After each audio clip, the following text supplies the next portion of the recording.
បាទសូមជម្រាបសួរបងប្អូនទាំងអស់គ្នាអញ្ចឹងមុនចូលទៅដល់មេរៀនរបស់យើងខ្ញុំសូមចេញតិចតាក់ទងនឹងការរកលុយតាម YouTube តើអ្វីទៅជាការរកលុយតាម YouTube បងប្អូនមួយចំនួនខ្ញុំជឿថាគាត់បានស្វែងយល់ខ្លះហើយតាម YouTube ផ្ទាល់ក៏ដូចជាបណ្ដាញសង្គមផ្សេងទៀតដូចជា Facebook ជាដើម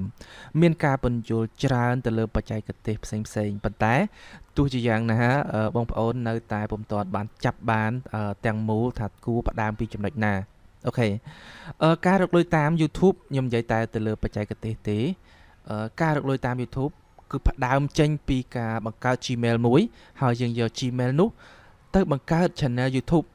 ហើយក៏មានការរៀបចំនិងកែសម្រួល Channel យើងច្រើនដំណាក់កាលទើបអាចស្នើសុំ Account AdSense ដែលជា Account ក្នុងការបែងចែកលុយមកឲ្យយើងនឹងឯង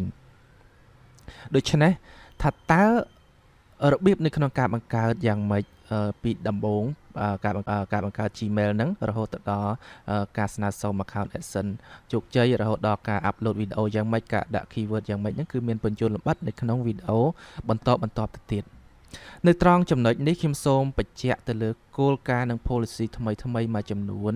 ក៏ខ្ញុំបានពន្យល់នៅក្នុងវីដេអូទាំងស្រុងនឹងដែរវីដេអូបន្តនឹងដែរខ្ញុំសូមនិយាយពីគោលការណ៍មួយចំនួនដែលយើងត្រូវតែបំពេញក្នុងអំឡុងពេលយើងធ្វើមុនចូលទៅដល់មេរៀនយើងតែម្ដងទី1ដែលបងប្អូនធ្លាប់បានឮហើយគឺគោលការណ៍ 4000 ម៉ោងនិង 1000 Subscribe គោលការណ៍នេះគឺនៅតែដដែលក្រុមហ៊ុន YouTube ពុំទាន់មានការអាប់ដេតនៅឡើយទេចំណុចសំខាន់នៅក្នុងពេលដែលយើងធ្វើគឺយើងត្រូវតែរកអតិថិជនមកចុច Subscribe Channel របស់យើងឲ្យបានច្រើនជាង 1000 នាក់មានន័យថា 1000 Subscribe ហើយយើងត្រូវការអ្នកមើលនៅក្នុងវីដេអូរបស់យើងហ្នឹងពីវីដេអូមួយទៅវីដេអូមួយហ្នឹងបូកបញ្ចូលគ្នាឲ្យបានច្រើនជាង 4000 ម៉ោងអញ្ចឹងនៅពេលដែលយើងរកបានអ្នកចុច Subscribe គ្រប់ 1000 នាក់ឬច្រើនជាង 1000 នាក់ហើយយើងក៏ទទួលបានចំនួនអ្នកចូលមើលវីដេអូរបស់យើងច្រើនជាង 4000 ម៉ោងហើយពេលនោះក្រុមហ៊ុន YouTube នឹងធ្វើការត្រួតពិនិត្យលើវីដេអូរបស់យើងលើ Channel YouTube របស់យើងនៅពេលដែល YouTube ត្រួតពិនិត្យទៅលើ Channel YouTube យើងហើយថាយើងពិតជាគោរពតាមបទបញ្ជានិងឬក៏ policy ដែលគេបានដាក់ឲ្យនឹងត្រឹមត្រូវហើយនោះក្រុមហ៊ុននឹងធ្វើការអនុញ្ញាតឲ្យយើងធ្វើការរកប្រាក់ពីវីដេអូរបស់យើងនឹងបានហើយចាប់តាំងពីថ្ងៃដែលក្រុមហ៊ុន YouTube approve ឬក៏បើកសិទ្ធិឲ្យយើងរកប្រាក់ពីវីដេអូរបស់យើងនោះហើយគឺជាពេលដែលយើងអាចសប្បាយរីករាយនៅក្នុងការបង្ហោះវីដេអូឲ្យតែយើងមានវីដេអូដាក់ឲ្យតែមានអ្នកចូលមើលវីដេអូរបស់យើងគឺសុទ្ធតែជាឱកាសទទួលបានប្រាក់ទាំងអស់ខ្ញុំសូមបញ្ជាក់ប្រាប់បងប្អូនអំពីការទទួលបានសាច់ប្រាក់ពីក្រុមហ៊ុន Google ឬក៏ YouTube ថាតើសាច់ប្រាក់ដែលយើងទទួលបាននោះវាបានមកពីប្រភពណាតើវាជារបស់ក្រុមហ៊ុន Google ឬ YouTubeចំណុចនេះបងប្អូនមួយចំនួននៅតែមានមន្ទិលសង្ស័យនៅឡើយ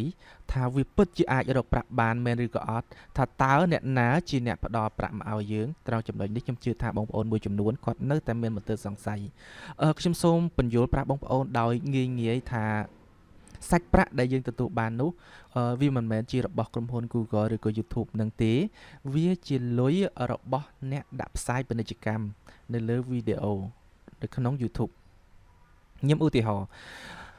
បងប្អូនធ្លាប់ជួបប្រទះនៅពេលដែលបងប្អូនមើល YouTube ទៅស្រាប់តែលោតចេញនៅផ្ទាំងផ្សាយពាណិជ្ជកម្មមួយ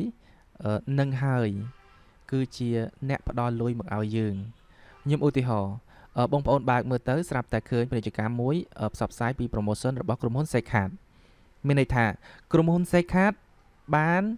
ចេញលុយបង់លុយឲ្យក្រុមហ៊ុន Google គឺ YouTube ហ្នឹងធ្វើការដាក់ផ្សាយពាណិជ្ជកម្មនៅលើ YouTube ដូច្នេះ Google បានចាត់ចែងឲ្យចេញពាណិជ្ជកម្មហ្នឹងនៅលើវីដេអូនៅក្នុង YouTube ហ្នឹងអញ្ចឹងនៅពេលដែលមាននរណាម្នាក់ចុចនៅលើវីដេអូរបស់យើងវីដេអូនៅក្នុង Channel របស់យើងហ្នឹងចុចមើលទៅស្រាប់តែលោតចេញផ្ទាំងផ្សាយពាណិជ្ជកម្មយើងជាម្ចាស់វីដេអូដែលបានផុសហ្នឹងយើងមានសិទ្ធិទទួលកម្រៃពីក្រុមហ៊ុនដាក់ផ្សាយពាណិជ្ជកម្មហ្នឹងដែរដោយសារអីយើងជាម្ចាស់វីដេអូយើងជាអ្នកផលិតវីដេអូដូច្នេះយើងត្រូវមានសិទ្ធិទទួលបានកម្រៃពីផ្ទាំងផ្សាយពាណិជ្ជកម្មនោះដែរដោយសារផ្ទាំងផ្សាយពាណិជ្ជកម្មនោះបានចេញនៅលើវីដេអូរបស់យើងបានចេញនៅក្នុងកំឡុងពេលដែលគេបើកវីដេអូរបស់យើងអញ្ចឹងយើងមានសិទ្ធិទទួលបាន ប្រាក់កម្រៃនឹងដែរអញ្ចឹងនៅពេលដែល view នៅពេលដែលមានគេមើលវីដេអូយើងកាន់តែច្រើនឱកាសផ្ទាំងផ្សាយពាណិជ្ជកម្មនោះក៏ចេញនៅលើវីដេអូនៅក្នុង channel យើងកាន់តែច្រើនហើយលុយរបស់យើងក៏ទទួលបានកាន់តែច្រើនទៅតាមនោះដែរអញ្ចឹងសរុបមកវិញថាក្រុមហ៊ុនដាក់ផ្សាយពាណិជ្ជកម្មឧទាហរណ៍ថាក្រុមហ៊ុន sach បង់លុយទៅឲ្យក្រុមហ៊ុន Google ក្រុមហ៊ុន Google ធ្វើការចាត់ចែងសាច់ប្រាក់ខ្លះមកឲ្យយើងដោយសារអីដោយសារយើងជាម្ចាស់វីដេអូជាម្ចាស់វីដេអូដែលបានបង្ហាញផ្ទាំងផ្សាយពាណិជ្ជកម្មនោះអានេះគឺជាខ្លឹមសារដែលបងប្អូននៅតែមានចម្ងល់និងមន្ទិលសង្ស័យមិនមែន YouTube មានលុយមកឲ្យយើងទេគឺអ្នកផ្សាយពាណិជ្ជកម្មទេដែលជាអ្នកឲ្យលុយមកយើងខ្ញុំសូមចែករំលែកបទពិសោធន៍របស់ខ្ញុំមួយចំនួនទៅលើការធ្វើវីដេអូយោងតាមការ research របស់ខ្ញុំនិយាយថា research យ៉ាងចោះតាមពិតបទពិសោធន៍របស់ខ្ញុំដែលខ្ញុំធ្លាប់ជួបប្រទះទៅលើការតាមដាន channel មួយចំនួនទៅលើអ្នករកប្រាក់មួយចំនួននៅក្នុង YouTube បើតាមខ្ញុំមើលបងប្អូនវីដេអូអ្វីក៏សុទ្ធតែទទួលបានអ្នកមើលច្រើនដែរវីដេអូអ្វីក៏ដោយឲ្យតែបងប្អូនព្យាយាមបោះចូលទៅក្នុង YouTube សូមបងប្អូនកុំគិតថាអូប្រភេទវីដេអូនេះប្រហែលជាគ្មានអ្នកមើលទេដាក់ទៅក៏អត់ប្រយោជន៍ដែរអត់ទេបងប្អូនបើតាមបទពិសោធន៍ដែលខ្ញុំធ្លាប់ឆ្លងកាត់ធ្លាប់មើលឃើញវីដេអូអ្វីក៏មានអ្នកមើលដែរមិនថាវីដេអូនោះជាប្រភេទអ្វីក៏ដោយខ្ញុំជឿអ្វីដែលខ្ញុំធ្លាប់ឃើញឧទាហរណ៍ថាពេលនេះ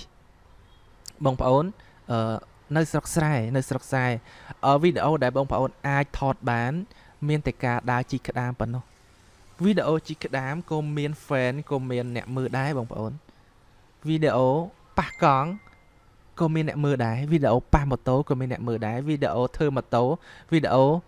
ធ្វើឡានក៏មានអ្នកមើលដែរវីដេអូអ្វីក៏សុទ្ធតែមានអ្នកមើលដែរចំណុចសំខាន់បំផុតដែលជាបទពិសោធន៍ថាតើបងប្អូនអាចធ្វើបានអាចថតបានវីដេអូនោះបានប៉ុន្មានវីដេអូបើសិនជាបងប្អូនថតត្រឹមតែ 4-5 វីដេអូឬបណ្ដោះវីដេអូបងប្អូនក៏បញ្ឈប់ការថតឬក៏បោះបង់ការថតឬក៏មិនអាចផលិតវីដេអូបានទៀតនោះពិតជាមិនអាចទទួលបានជោគជ័យនៅក្នុងវិស័យនឹងទេខ្ញុំចង់និយាយពីចំនួនវីដេអូបើសិនជាបងប្អូនខ្ញុំឧទាហរណ៍មួយថាបងប្អូនគឺជាជាងម៉ូតូអញ្ចឹង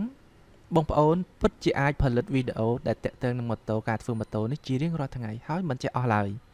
ដូច្នេះបងប្អូនពិតជាមានឱកាសនៅក្នុងការរកប្រាក់ពីអាជីពរបស់បងប្អូនបន្ថែមទៀតដោយសារតែវីដេអូដែលបងប្អូនបង្កើតនោះពិតជាមិនចេះរីងស្ងួតពិតជាអាចធ្វើបានរហូតពិតជាអាចទទួលបានរហូតខ្ញុំនិយាយបែបនេះគឺខ្ញុំចង់លើកទឹកចិត្តចំពោះការងារផ្ទាល់រាល់ថ្ងៃរបស់បងប្អូនមិនថាបងប្អូនធ្វើការអ្វីទេឲ្យតែបងប្អូនអាចថតជាវីដេអូបានសុទ្ធតែមានឱកាសនៅក្នុងការរកប្រាក់ពី YouTube បានដូចគ្នាហើយខ្ញុំមាននិយាយថាអាចនឹងបានច្រើនជាងអ្នកដែល YouTube អាជីពទៅទៀតខ្ញុំហ៊ាននិយាយអញ្ចឹងដោយសារខ្ញុំឧទាហរណ៍មួយឧទាហរណ៍ថាវីដេអូប៉ះកង់វីដេអូធ្វើម៉ូតូវីដេអូអីនេះវីដេអូពពួកនេះខ្មែរយើងមិនចូលចិត្តមើលទេបងប្អូនខ្មែរយើងពិតជាមិនចូលចិត្តមើលទេដោយសារអីវាជារឿងដែលខ្មែរយើងបានឃើញរួចស្រេចរាល់ប្រចាំថ្ងៃទៅហើយដូច្នេះអ្នកណាដែលចង់មើលអ្នកណាដែលអាចមើលគឺសុទ្ធតែជាពពួកបរទេសបើសិនជាវីដេអូយើងអាចផ្ទុះគឺផ្ទុះនៅឯបរទេសបើសិនជាផ្ទុះនៅបរទេសហើយចំនួនលុយរបស់យើងគឺពិតជាច្រើនដែលយើងពិបាកនៅក្នុងការសន្តានទុកមុនណាកន្លែងហ្នឹងខ្ញុំត្រឡប់មកវិញថាបើសិនជាការងាររបស់បងប្អូនអាចឲ្យបងប្អូនថតជាវីដេអូបានពិតជាឱកាសល្អណាស់សម្រាប់បងប្អូនដែលចង់រកប្រាក់ជាមួយ YouTube ខ្ញុំពិតជាលើកទឹកចិត្តឲ្យបងប្អូនធ្វើវាសូមកុំបោះបង់បើសិនជាការងាររបស់បងប្អូនរាល់ថ្ងៃហ្នឹងអាចថតចេញជាវីដេអូបានខ្ញុំលើកឧទាហរណ៍មួយពីការងារដែលមិនគួរជឿដូចជាវីដេអូមួយខ្ញុំបានឃើញបងប្អូនជាងសំណងបងប្អូននិយាយឲ្យចំថាអ្នកធ្វើសំណង